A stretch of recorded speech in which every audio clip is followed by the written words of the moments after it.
तुम्हारा आएगा ही आएगा, हो ही नहीं सकता कि पेपर में छूट जाए। 80 to 90% चांस है कि जो भी चीज़ें आज मैं आपको इस वीडियो में बताऊंगी, जितने भी टॉपिक्स बताऊंगी, वो आपके बोर्ड के पेपर में आपके सामने खड़े होंगे।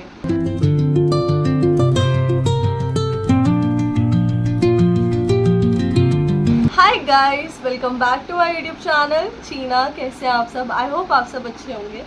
तो आज की जो मेरी वीडियो है वो इस टॉपिक पे है कि अकाउंट्स में ऐसे क्या क्या इंपॉर्टेंट चीज़ें हैं जिन पे हमें फोकस करना ही करना है, और 80 to 85% चांस है कि ये जो चीज़ें आज मैं आपको इस वीडियो में बताऊंगी वो आपके बोर्ड के एग्ज़ाम में आपको आपके सामने मिलेंगी।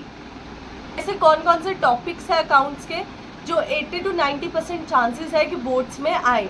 आपको चैप्टर वाइज बताती हूँ, ठीक है। ये आपकी फर्स्ट बुक के मैंने चैप्टर्स लिखे हैं और उसके लिखे हैं कि कौन कौन से इंपॉर्टेंट टॉपिक्स हैं, कैसे कैसे आपका क्वेश्चन बन सकता है। तो एक तो चैप्टर 1 में हमारा आ गया सबसे पहला, सबसे इम्पॉर्टेंट, और जिसमें आप सबको बहुत ज़्यादा कन्फ्यूज़न रहती है, वो है IOD, इंटरेस्ट ऑन ड्राइंग्स। ये इम्पॉर्टेंट है, ठीक है। और ये क्यों इम्पॉर्टेंट है, ये आपको ऐसे ही नहीं देगा कि इंटरेस्ट ऑन ड्राइंग इसकी निकाल के बताओ। वो हो सकता है एक MCQ बन जाए आपका, बन क्या जाए, बनेगा ही MCQ इसका एक, ठीक है, जिसमें आपको इंटरेस्ट ऑन ड्राइंग सीधा निकाल के दिखानी होगी। बाकी ये बड़े क्वेश्चंस में कैसे आ सकता है, profit and loss appropriation account आएगा आपका चैप्टर 1 में, उसमें ये इंक्लूड हो सकता है, ठीक है, कि जिसमें आपको इंटरेस्ट ऑन ड्राइंग निकाल के दिखानी है। और वो याद रखना, वो क्रेडिट साइड आती है, डेबिट साइड नहीं आती है, ठीक है। तो क्रेडिट साइड आपको इंटरेस्ट ऑन ड्राइंग डालनी है अपनी, ठीक है। एक तो ये हो गया हमारा प्रॉफिट एंड लॉस। आपके चैप्टर 1 से एक ही क्वेश्चन आएगा प्रॉफिट एंड लॉस का, उसी में सारी चीज़ें इंक्लूड हो जाएंगी और आप वहाँ पे कंफ्यूज हो जाओगे, क्योंकि उस टाइम हमें कुछ समझ नहीं आता, कुछ पता नहीं लगता कि क्या हो रहा है, ठीक है। तो वही है कि चैप्टर 1 का हमारा एक था मैनेजर कमीशन वाला टॉपिक अच्छे से पढ़ के जाना, क्योंकि ये भी आएगा ही आएगा। ये प्रॉफिट एंड लॉस में इंक्लूड हो जाएगा, प्रॉफिट एंड लॉस एप्रोप्रिएशन में, ठीक है। जिसमें एक फॉर्मूला होता था मैनेजर कमीशन वाला, बिफोर कमीशन और आफ्टर कमीशन वाला टॉपिक 101% तुम्हारा आएगा और तुम्हें पता नहीं लगेगा। तो ये वाले टॉपिक को अच्छे से करके जाना। अब ये तो हो गई हमारी चैप्टर 1 की बात, ठीक है। एक लास्ट तुम पढ़ लेना गारंटी वाला टॉपिक। अगर तुम्हारे स्कूल्स में कराया है तो अच्छी बात है, अगर नहीं कराया स्टिल तुम उसे पढ़ के जाना, क्या पता आ जाए तुम्हारा गारंटी वाला टॉपिक, ठीक है। प्राइवेट स्कूल की वो तो अलग बात है, गवर्नमेंट स्कूल का जो मिड टर्म का पेपर होता है वो भी बाहर से ही बन के आता है, तो एक बार तुम पढ़ लेना। अब चलता है चैप्टर 2 पे कि इस चैप्टर 2 में क्या क्या इंपॉर्टेंट है। गुडविल में सारे फॉर्मूले लगा रहे हो तुम, फॉर्मूला लगा के आंसर निकाल रहे हो, ठीक है। सुपर प्रॉफिट का, एवरेज प्रॉफिट का, ये सारी चीज़ें आएंगी, बट ये सारी चीज़ें कैसे आएंगी मैं बताती हूँ। तुम्हें नॉर्मल प्रॉफिट या एवरेज प्रॉफिट दिया होगा या फिर तुम्हें सुपर प्रॉफिट दिया होगा, इन तीनों में से तुम्हें 2 चीज़ें दी होंगी, तुम्हें एक चीज़ निकालनी होगी, प्लस इनके साथ साथ तुम्हें नॉर्मल रेट ऑफ रिटर्न भी निकालना होगा। NRR वाला क्वेश्चन मेरे बोर्ड्स में भी आया था, मेरे मिड टर्म में भी आया था, मेरे प्री बोर्ड में भी आया था। तो ये क्वेश्चन तो बहुत इंपॉर्टेंट है, ठीक है। और 3 मार्क्स का क्वेश्चन आता है। काफ़ी बच्चे इस सिंपल से क्वेश्चन को नहीं कर पाते हैं क्योंकि वो कंफ्यूज हो जाते हैं और उधर जाके घबरा जाते हैं। चैप्टर 2 यहाँ पे हमारा खत्म हो गया, मैंने बता दिया क्या क्या इंपॉर्टेंट पढ़ना। चलता है चैप्टर 3 के ऊपर। चैप्टर 3 में तुम्हारा सबसे इम्पॉर्टेंट आ सकता है WCR IFR, इसकी जर्नल एंट्रीज।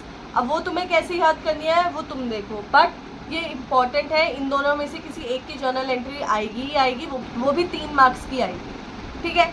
सेकंड तुम्हारा चैप्टर 3 में क्या इंपॉर्टेंट है, गेनिंग रेशियो, सेक्रीफाइसिंग रेशियो में से एक MCQ बनेगा तुम्हारा, जिसमें तुम्हारा आएगा कि इसमें गेनिंग रेशियो बताओ, इसमें सेक्रीफाइसिंग रेशियो बताओ। तो ये सारी चीज़ें ना तुम्हें अब टिप्स पे होनी चाहिए कि कहाँ से तुम्हारे कैसे कैसे क्वेश्चन बन सकता है, किस किस चीज़ का क्वेश्चन बन सकता है, कितने नंबर का क्वेश्चन बन सकता है। MCQ अपने टिप्स पे कर लो, ठीक है। गेनिंग रेशियो, सेक्रीफाइसिंग रेशियो का तुम्हारा क्वेश्चन बनेगा। उसके बाद तुम्हारी एक एडजस्टमेंट एंट्री बन सकती है चैप्टर 3 से, ठीक है, जिसमें तुम्हें गेनिंग रेशियो या फिर सेक्रीफाइसिंग रेशियो बतानी पड़ेगी।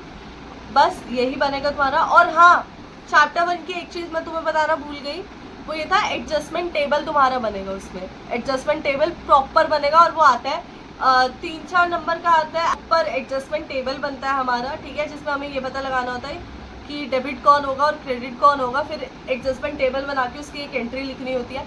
तो ये वाला क्वेश्चन भी तुम्हारा 101% ये आएगा ही आएगा। मैं 90% कह रही हूँ, ये 100% आएगा ये वाला क्वेश्चन, जिसमें तुम्हें एडजस्टमेंट टेबल बनाना होगा, एंट्रीज लिखनी होंगी, कौन डेबिट होगा कौन क्रेडिट होगा, फिर तुम्हें जर्नल एंट्री बनानी पड़ेगी। ये वाला क्वेश्चन तुम्हारा आएगा एडजस्टमेंट टेबल वाला। चैप्टर 4 के ऊपर, चैप्टर 4 में हमारा क्या क्या इंपॉर्टेंट है, एक तो तुम्हारा फुल फ्लेज क्वेश्चन आएगा, तुम्हें रिवैल्यूएशन अकाउंट बनाना पड़ेगा, पार्टनर्स कैपिटल बनेगा और साथ साथ में बैलेंस शीट बनेगी। ये वाला क्वेश्चन तुम्हारा 101% आएगा।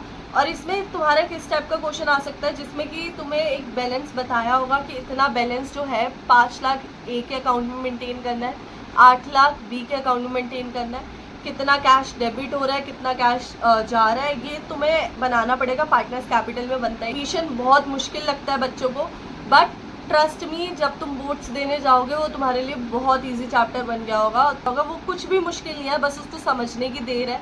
उसमें कितने पार्ट्स में डिवाइड है वो बस ये जानना है, ठीक है। और वो तुम्हारी टिप्स पे होगा, तो इतनी किसी बात की टेंशन मत लो। अभी नहीं आता है, मिड टर्म के बाद हम मिल के पढ़ेंगे, तब हम देखेंगे कि उसको हल निकालना है, कैसे डील करना है उस चैप्टर के साथ। अभी जैसा भी तुम्हारा मिड टर्म हो रहा है, दे के आओ, खुशी खुशी दे के आओ, उसके बाद भी खुश रहो, क्योंकि मार्क्स तुम्हारी कैपेबिलिटी डिसाइड नहीं करते हैं, ठीक है। तो उसको खुशी खुशी दे के आओ। बाकी हम सब साथ मिलके जब पढ़ेंगे तब उस देख लेंगे कि उस चैप्टर को हमने कैसे डील करना है। अब चैप्टर 4 में तुम्हारा आ जाता है हिडन गुडविल, जो कि बहुत बच्चों को लगता है कि ये नहीं आएगा, बट ये कहीं ना कहीं क्वेश्चन में छुपके से आ जाता है और हमें पता नहीं लगता है। तो क्वेश्चन को पढ़ना बहुत ज़्यादा इंपॉर्टेंट है, क्वेश्चन को रीड करना बहुत ज़्यादा इंपॉर्टेंट है, क्योंकि अगर हम क्वेश्चन को नहीं समझ पाएंगे ना, तो हमारा आंसर फिर उस हिसाब से बहुत बहुत गलत चला जाएगा। हमें पेपर देने के बाद लगेगा कि हमारा जो आंसर है वो एकदम करेक्ट है, बट बहुत बार ऐसा होता है कि आंसर वो सही नहीं होता है। क्यों? क्योंकि हमसे एक सिली मिस्टेक हो जाती है। और क्यों होती है? क्योंकि हमने क्वेश्चन को अच्छे से नहीं पढ़ा होता। तो बस वही है कि क्वेश्चन को अच्छे से पढ़ना है। अब हम चलते हैं चैप्टर 5 के ऊपर, जो कि हमारा है रिटायरमेंट। रिटायरमेंट में सबसे ज़्यादा इंपॉर्टेंट है लोन अकाउंट। 6 नंबर में आता है। लोन अकाउंट 2 टाइप्स के होते हैं, तो में से कोई भी टाइप उठ के आ जाएगी। ईजी से ईजी आ सकती है, मुश्किल से मुश्किल आ सकती है। 2 ही टाइप्स के होते हैं, तो उसमें तुम्हें ज़्यादा टाइम लगेगा भी नहीं समझने में, ठीक है। लेकिन वो सबसे ज़्यादा इंपॉर्टेंट चीज़ है, क्योंकि वो 6 नंबर में उठ के आ सकती है। बोर्ड्स का मैं नहीं कह रही कि बोर्ड्स में आएगी, बट मिड टर्म में तुम्हारी आ सकती है वो चीज़। चैप्टर 5 और चैप्टर 6 दोनों जो चैप्टर है ना हमारे रिटायरमेंट और डेथ, इनमें क्या होता है कि इनमें जर्नल एंट्रीज बहुत ज़्यादा इंपॉर्टेंट हो जाती है हमारे लिए, ठीक है। अगर तुम चैप्टर 5 की बात करें तो वैल्यूएशन अकाउंट हमारा बहुत इंपॉर्टेंट है, उसकी एंट्री समझ के जाना। इन्हीं चीज़ों को तुमने अपने टिप्स पे लाना है कि कौन सी चीज़ कब क्रेडिट हो रही है, कौन सी चीज़ कब डेबिट हो रही है, ठीक है। तो इन सारी चीज़ों को बार बार पढ़ो। यही फ़ायदा होता है थ्योरी पढ़ने का, कि हमें पता लग जाता है कौन सी चीज़ को डेबिट करना है, कौन सी चीज़ को क्रेडिट करना है। चैप्टर 6 की बात, चैप्टर 6 हमारा डेथ है, जिसमें कि हमारा जो एग्जीक्यूटर अकाउंट है ये आता ही आता है। ये 3 नंबर में 4 नंबर में तुम्हारा आएगा ही आएगा। और ये क्या ही एग्जीक्यूटर अकाउंट है, इसमें कुछ नहीं करना होता, तुम्हें बस पार्टनर्स कैपिटल बनाते हो ना, पार्टनर्स कैपिटल अकाउंट बनाते हो ना, उसमें ABC होते हैं। ए को उठा के नीचे कर दो, अलग से बना दो उसका, वो होता है एग्जीक्यूटर अकाउंट। अलग से किसी पार्टनर का अकाउंट बना देना, पूरा कैपिटल की तरह बनता है, ठीक है, बट उसमें एक ही पार्टनर होता है, वही होता है एग्जीक्यूटर अकाउंट, ठीक है। सेम टू सेम रिटायरमेंट की तरह होता है, और इसमें सबसे ज़्यादा इंपॉर्टेंट क्या है, एग्जीक्यूटर अकाउंट। बाकी फिर हम चलते हैं चैप्टर 7 की तरफ। चैप्टर 7 में हमारा सबसे इंपॉर्टेंट क्या है, bank account. Full fledge question इस चैप्टर से भी आ सकता है, डिसोल्यूशन और एडमिशन से फुल फ्लेज 60 से 70% चांसेस इसकी रहती है कि आ जाए। तो बैंक अकाउंट बहुत इंपॉर्टेंट है, इसमें बैंक अकाउंट बनता है, कैश अकाउंट बनता है, ये दोनों अकाउंट आ सकते हैं तुम्हारे, तो अच्छे से पढ़ के जाना। और रियलाइजेशन अकाउंट की बात करूँ तो लोग कहते हैं ये इंपॉर्टेंट है, और ये इंपॉर्टेंट है भी, बट इसकी एंट्रीज बच्चों को नहीं समझ आती है। ये 6 नंबर में आता ही आता है। कल तुम्हारा पेपर है, समझ लो रियलाइजेशन अकाउंट तुम्हारा आएगा ही आएगा, हो ही नहीं सकता कि पेपर में छूट जाए, तो ये तुम्हारा आएगा ही आएगा। और बच्चे इसको नहीं करते अच्छे से, ठीक है। तो तुम अच्छे से करके जाओ इसको, इसकी एंट्री समझो, इसकी थ्योरी पढ़ो कैसे पढ़ना है। जब तुम्हें कोई चीज़ प्रैक्टिकली नहीं समझ आती है ना, उसकी थ्योरी पढ़ लिया करो। जब कोई चीज़ तुम्हें थ्योरी से नहीं समझ आती है, उसको प्रैक्टिकली सोचा करो। ये दोनों को ना तुम साथ लेके चला करो, तब जाके तुम थोड़े शार्प होगे, तुम्हें चीज़ें समझ आने लगेंगी, ठीक है। तो बस ये चैप्टर 7 में तुम्हारा बैंक अकाउंट, कैश अकाउंट और रियलाइजेशन अकाउंट बहुत इंपॉर्टेंट है। फुल फ्लेज क्वेश्चन आ सकता है, कम चांसेस होते हैं कि इससे फुल फ्लेज क्वेश्चन आए तुम्हारा, तो मैं यही कहूँगी कि रियलाइजेशन अकाउंट आ सकता है।